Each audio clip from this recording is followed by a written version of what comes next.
Bonsoir à tous, bienvenue dans notre journal. On regarde les titres de ce 17 juin. La course au sénatorial est désormais lancée. Aujourd'hui, les différents conseillers municipaux élisaient leurs grands électeurs. Mais alors, comment se déroulent ces élections ?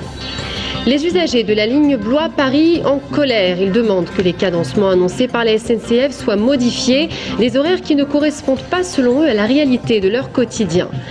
Et puis à la fin de ce journal, nous partirons à la découverte d'un troglo à Vouvray où sont aménagées des chambres d'hôtes, un lieu magique qui en fera certainement rêver plus d'un. Le 25 septembre prochain, les sénateurs seront élus non pas au suffrage universel direct comme pour le président de la République, mais au suffrage universel indirect. Avant, il faut donc choisir les grands électeurs. En Indre-et-Loire, 3 sénateurs seront élus. À Tours, tous les conseillers municipaux sont d'office de grands électeurs puisque la commune compte plus de 31 000 habitants. C'est une élection importante pour Jean Germain, le maire de la ville qui brigue un poste de sénateur. Et puis à Dieppe, ce matin, la situation était bien différente. Le conseil municipal et les élus un nombre prédéfini de grands électeurs. Romain Delville et Géraldine Cornet-Lavaux. Conseil municipal un peu particulier ce soir en mairie de Tours, puisqu'il est censé déterminer le nombre de conseillers municipaux grands électeurs pour les élections sénatoriales. Sauf qu'à Tours et Joué-les-Tours, ville de plus de 31 000 habitants, tous les conseillers municipaux sont grands électeurs d'office. Reste seulement à élire les délégués supplémentaires issus de la société civile. Un choix, une élection importante, tout du moins pour Jean Germain, qui brigue un siège à la Chambre haute.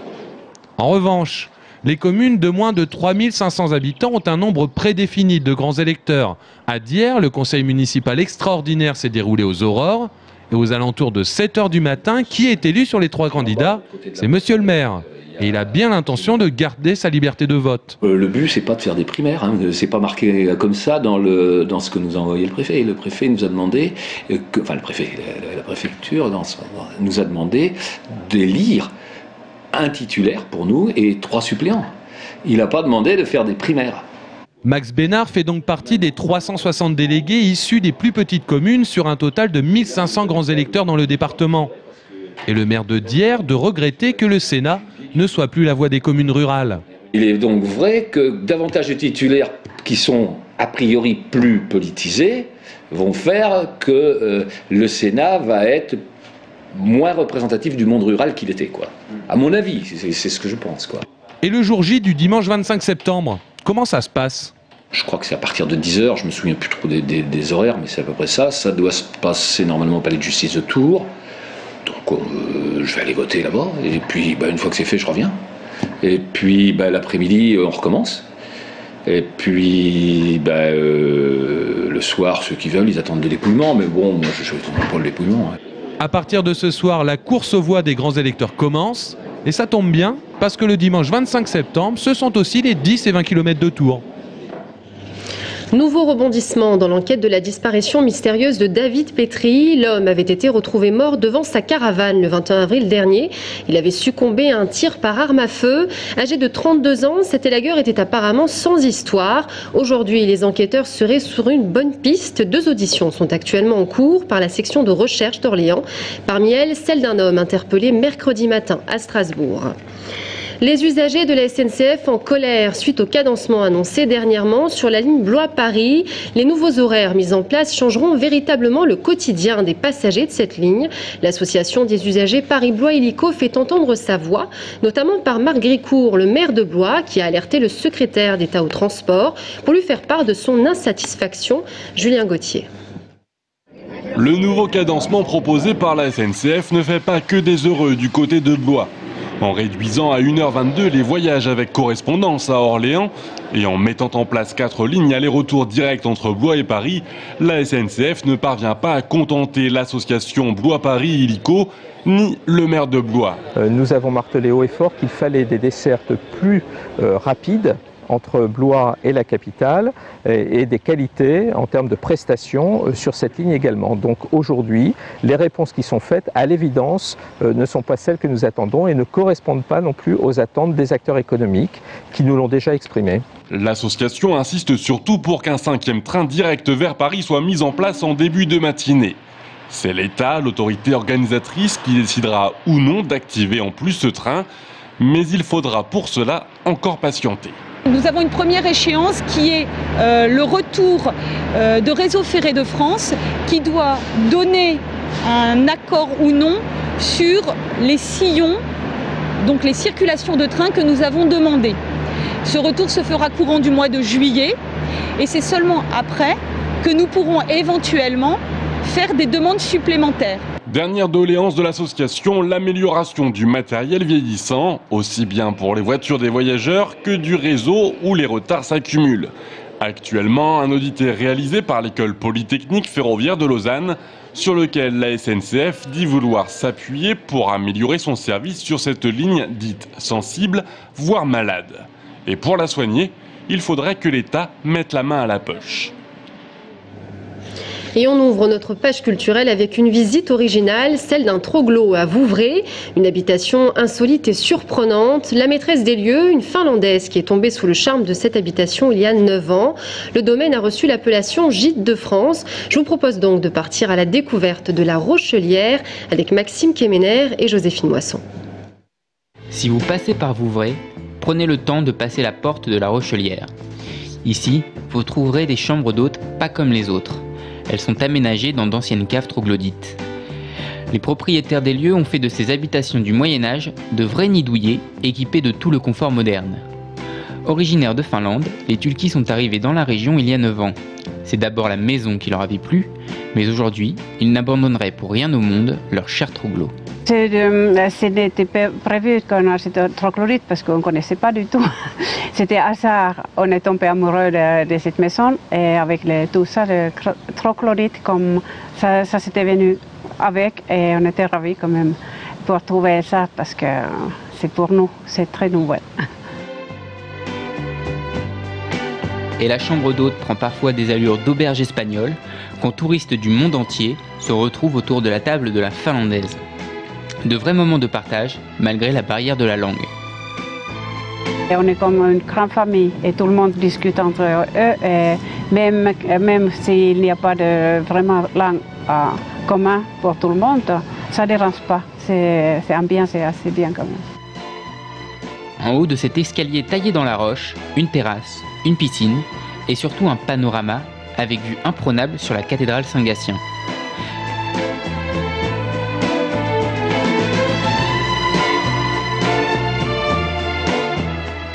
Et en bon nordique, les Tulkis ont tenu à installer un sauna dans une des galeries. Une expérience reposante, mais surtout déroutante.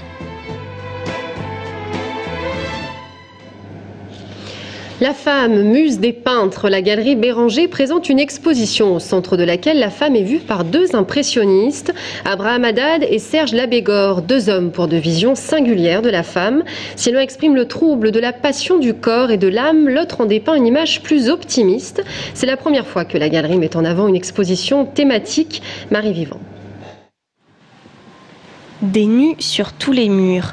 Pour débuter son cycle d'exposition événementielle, la Galerie Béranger réunit 8 artistes, dont 2 têtes d'affiche, Serge Labégor et Abraham Haddad, 2 expressionnistes qui ont toujours exploré le corps féminin dans leur peinture. Je pense que le corps en soi suffit pour avoir beaucoup de possibilités de dessiner la forme, les traits, l'expression du visage. Colorée et peuplée d'êtres immobiles, les toiles d'Abraham Haddad proposent un monde silencieux. De l'autre côté de la galerie, les œuvres sont plus violentes. Serge Labégor privilégie 2 couleurs, le rouge qui exprime la passion et le noir qui isole les formes. 2 couleurs qui accentuent les contrastes entre le corps et le visage des personnages. C'est l'histoire humaine qui m'intéresse et à travers un visage, par exemple, naturellement, j'essaie de viser l'âme. Au fond, ce qui m'intéresse dans le visage, c'est son côté un peu hiératique. Et par contre, le corps est davantage le territoire de la liberté. Serge Labégor et Abraham Haddad exposent à Tours pour la première fois de leur carrière. Jusqu'à dimanche, ils présentent côte à côte leurs 2 univers, étonnants et obsessionnels, mais bien ancrés dans le réel. Willy Blix, vous connaissez certainement cet artiste, tour à tour sculpteur et marionnettiste. Cette fois-ci, c'est l'automaticien qui met en valeur la vitrine du joaillier tourangeau Emmanuel Le Serre. Une machine digne de l'univers de Tim Burton qui sert d'écrin au plus précieux des bijoux du créateur. La rencontre de deux artistes, somme toute, Julien Gauthier.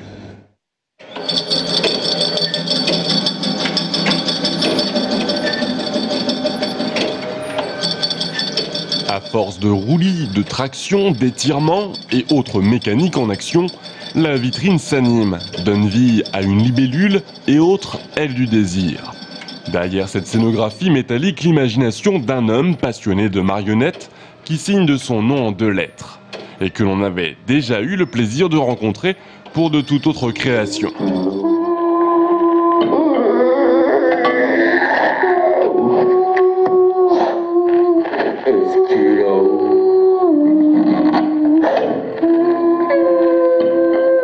Aujourd'hui, avec l'aide de son jeune binôme électrotechnicien Erwin Pilot, Willy Blix s'efface derrière son œuvre qu'il veut indépendante. L'avantage du mouvement et de l'autonomie de la machine, c'est qu'elle raconte son histoire à elle-même et qu'une fois qu'elle est là, qu'elle est en place mécaniquement, je pense que dans le regard des gens aujourd'hui, quand ils s'arrêtent devant la vitrine, c'est qu'à un moment donné, ils se font leur propre histoire aussi, par rapport à ce qui se passe devant eux. Et ça, c'est intéressant. Emmanuel Le Serre, joaillier de profession, joue les mécènes depuis 10 ans à travers sa bijouterie. C'est lui qui a proposé à Willy carte blanche pour que leurs talents se conjuguent, l'un étant là pour mettre l'autre en valeur. On est dans des métiers un peu similaires, c'est le travail de la précision, c'est l'harmonie des formes, c'est en plus avec le mouvement de Willy qui est un plus par rapport à mon métier, mais non, il y a des points communs. Le résultat attire les regards et invite au rêve. Jamais bijou n'a eu pareil écrin. Un concept que Willy Blix souhaite à présent développer dans des scénographies de plus en plus complexes, mais surtout poétiques, et ce, quels que soient les objets à mettre en valeur. Et on termine ce journal avec l'agenda du week-end qui vous est proposé cette semaine par Julien Bernier. On commence cet agenda du week-end en musique. Le classique s'invite à la Grange de Melay dès ce week-end. Laissez-vous emporter par des concertos dans un lieu insolite et isolé, un havre de paix entouré de chants. Même les avions de la base aérienne toute proche seront silencieux. Un accord a été conclu pour qu'ils ne survolent pas la zone sauf urgence. Pas de bruit parasite donc pour la quinzaine de concerts organisés jusqu'au 26 juin. Pour s'y rendre, une navette gratuite est mise en place entre la gare et le Vinci. Programmation complète sur fêtemusicale.com. Dimanche, c'est la journée des moulins. Une douzaine de sites sont à visiter de 14h à 19h avec des animations en musique, des expos ou des randonnées. Sous terre, ce sont les troglodytes qui ouvrent leurs portes ce week-end. 200 habitations creusées dans la roche sont à visiter dans le Val-de-Loire. Au programme, circuit pédestre, visite de caves, dégustation ou encore découverte d'habitats insolites. Pour finir cet agenda, le festival Excentrique fait étape à Amboise et Montlouis-sur-Loire. Cette année, le cinéma est le fil conducteur de ce festival itinérant. Avec la participation de l'association tourangelle Les Tontons Filmeurs, des courts-métrages seront réalisés et montés par des amateurs.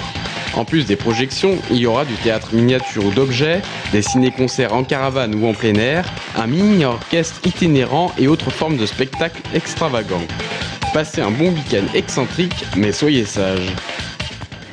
C'est la fin de ce journal. Merci à tous de l'avoir suivi. Dans un instant, on retrouve Jean-Patrick Gilles sur notre plateau, avec qui nous parlerons de la proposition de loi UMP sur l'apprentissage, examinée encore hier soir par les députés. A tout de suite.